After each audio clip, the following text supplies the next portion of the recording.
Good evening, America, and welcome to the Monday edition of Just the News, No Noise. I'm your host, John Solomon, reporting to you as always from the nation's capital, where it's been a very busy and potentially consequential day for the world. For a quick no programming note, tonight my amazing co-host Amanda Head, she's on the road for the next 2 days, so you're going to be flying solo with me, but we'll try to keep it filled up with lots of news and great interviews.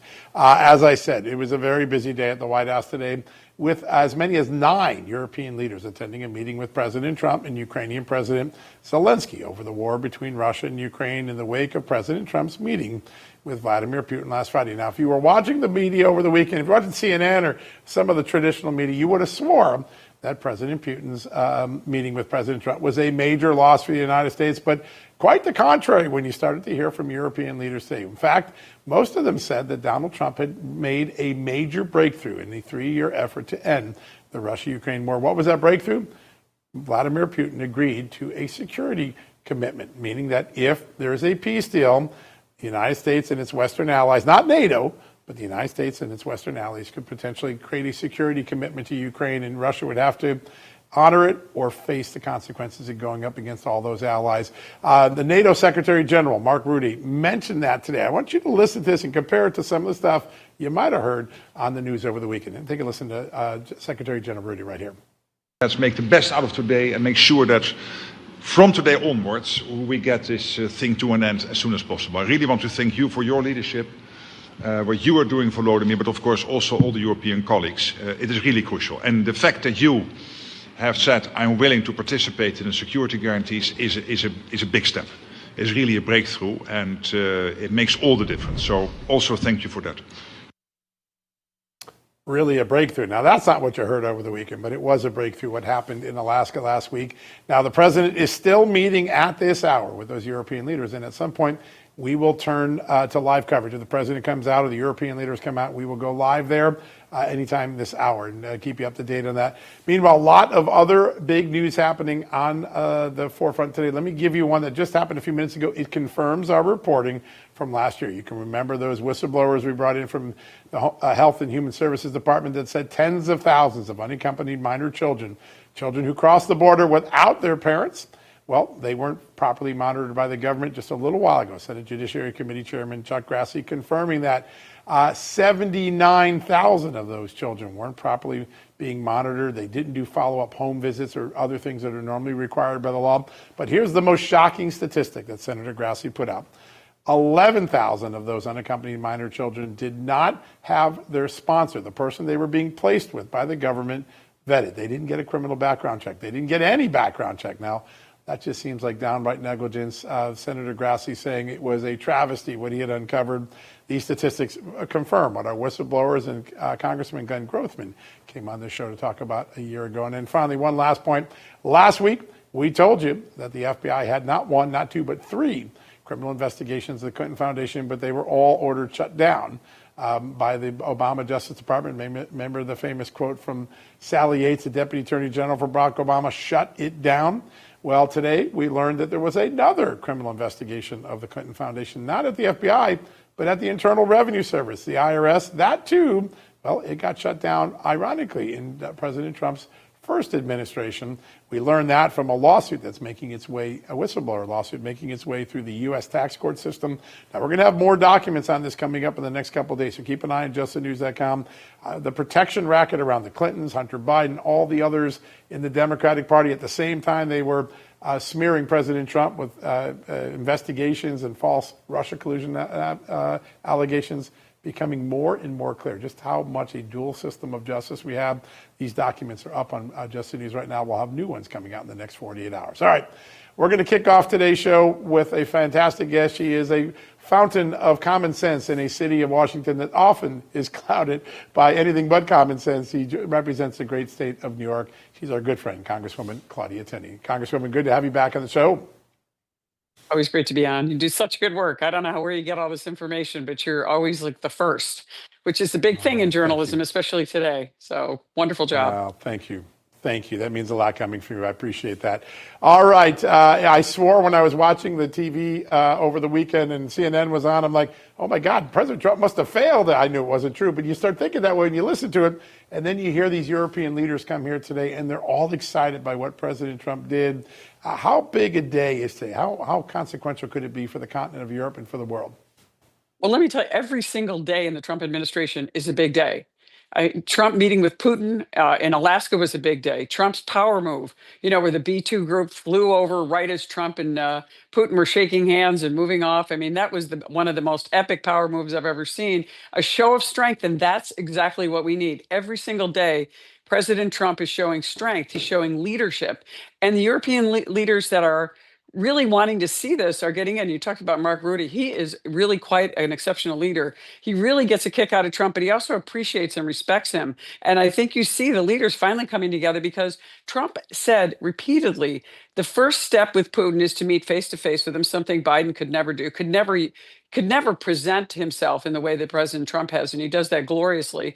And then to go and get everybody lined up, to get Zelensky in a good place where he is interested in trilateral talks, to get the European leaders interested in helping with security for Ukraine, understanding this is Ukraine's negotiation, but us being able to facilitate it with Trump as the ultimate deal maker, the ultimate moderator, and the guy who's going to say, look, I want peace. I want humanitarian aid going to the people that are suffering. I want to stop the killing.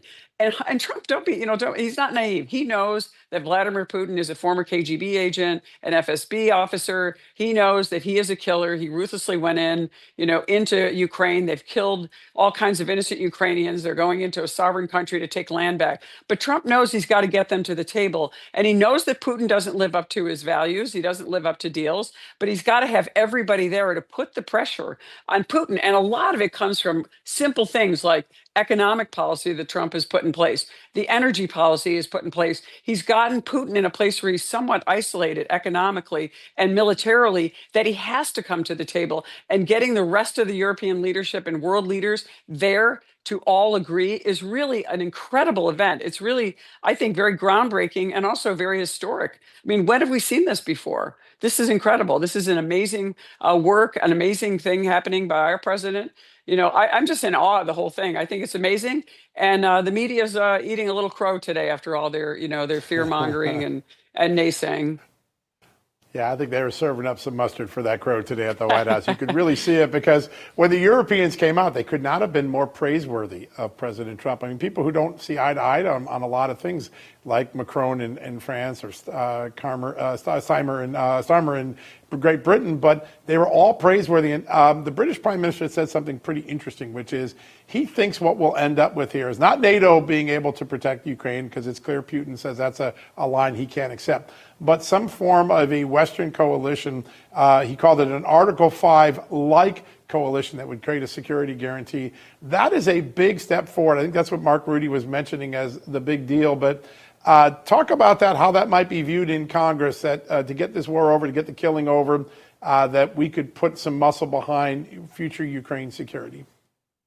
Absolutely, and it is novel, honestly, to look at the way that he's putting them together. Certainly, we're not going to create another NATO. We're going to do what we can to keep Putin guessing, to keep Putin uncertain, and to keep Putin economically and militarily compromised, which is kind of where he is right now. I mean, there's only so much he's going to be able to have much wiggle room when you've got a huge coalition that is ostensibly behind us for now. But I do think that this is going to be really important coming into Congress and realizing that there are steps forward to peace, that there's a new novel way of doing things, the way President Trump has presented this, much like the Abraham Accords, nobody thought of that. Now Trump is bringing, creativity to this interesting issue. And I think that you're going to see some buy-in. I mean, I hope the Democrats get over their Trump derangement syndrome and start getting on board, because even liberal leaders and left-leaning leaders across the world are understanding we have to come together for world peace. We have to bring prosperity back. Europe is suffering. We are obviously surging again. But, economic prosperity and peace is the mission of Donald Trump.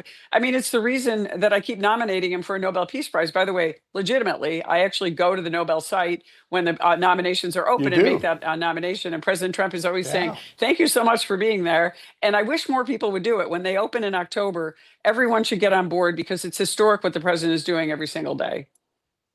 Yeah, it is. I mean, there's peace deals all over the world, Azerbaijan, Armenia, you go to Africa, and the Africa. Rwandan war has been brought to an end. I mean, it's just remarkable to see in 7, 8 months the diplomacy that has been achieved in a short window.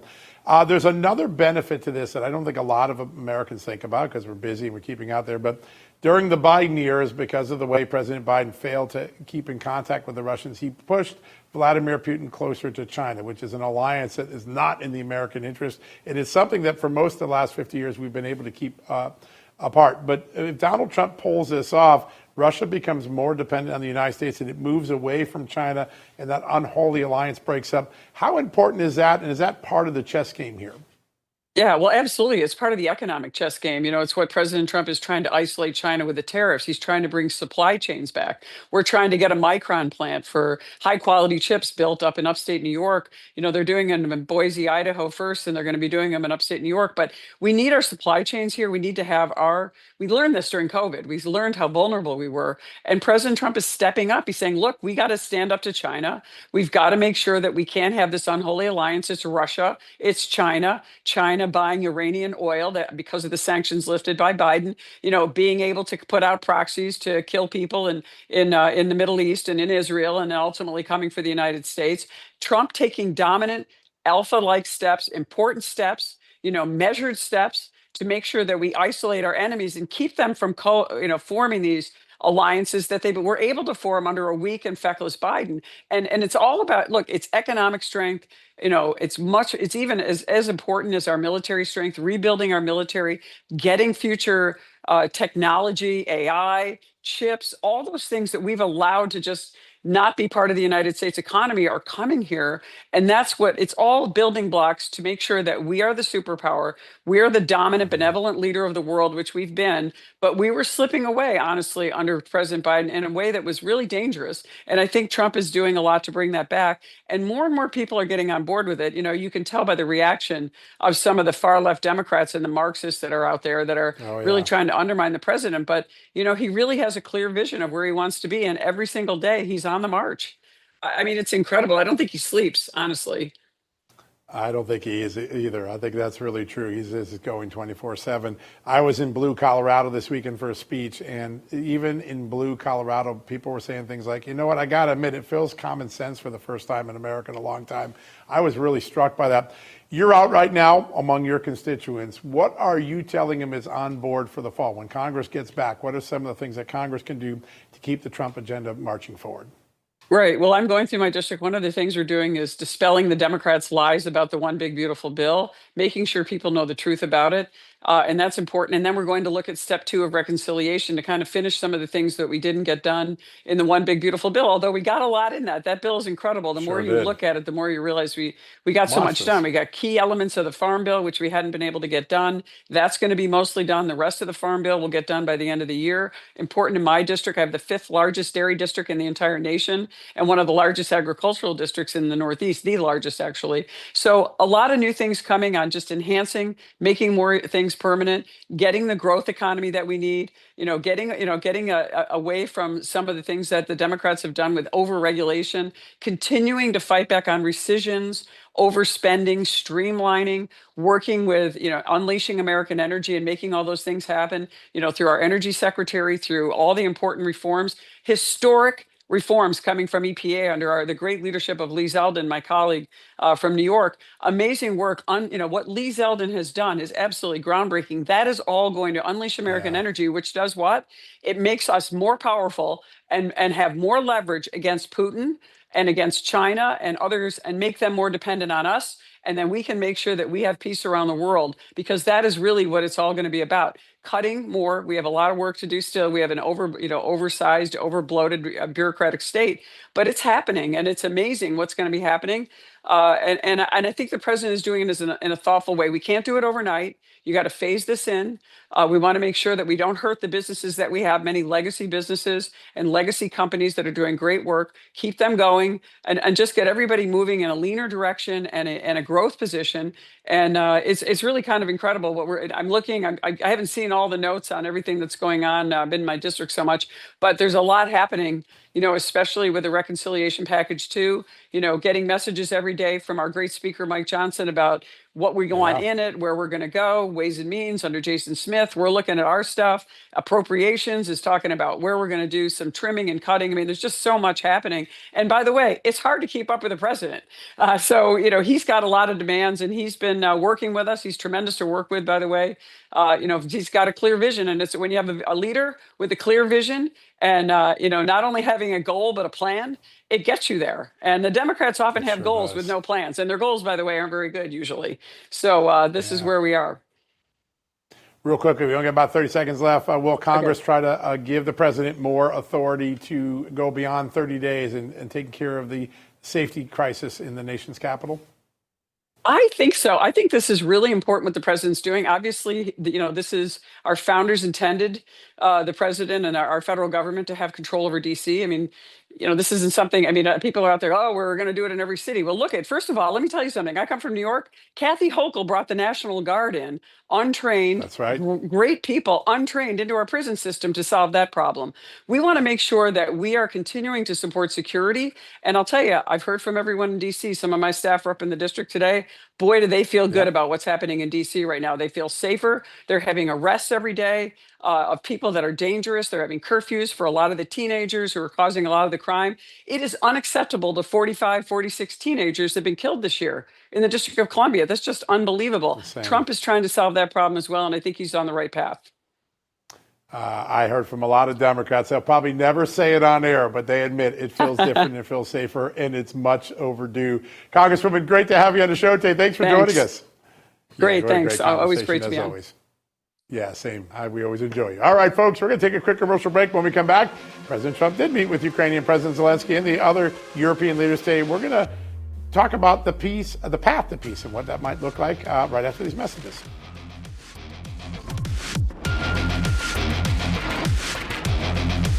Hey folks, in today's world of misinformation and political spin, it's more important than ever to support organizations that put truth and values first. That's why I support and belong to AMAC, the Association of Mature American Citizens. They're the conservative alternative to AARP, and they're working to preserve faith, family, and freedom, three things that matter to all of us. AMAC members get valuable benefits, discounts on healthcare, travel, and health insurance, exclusive online resources, and a subscription to AMAC's beautiful magazine, one of the best reads out there for an informed patriot like you and I. And all of this is available for as little as $1.20 a month with a 5-year membership. That's what I have, a 5-year membership. Join me. Join the movement today. Visit amac.us/justnews and help AMAC protect America's future.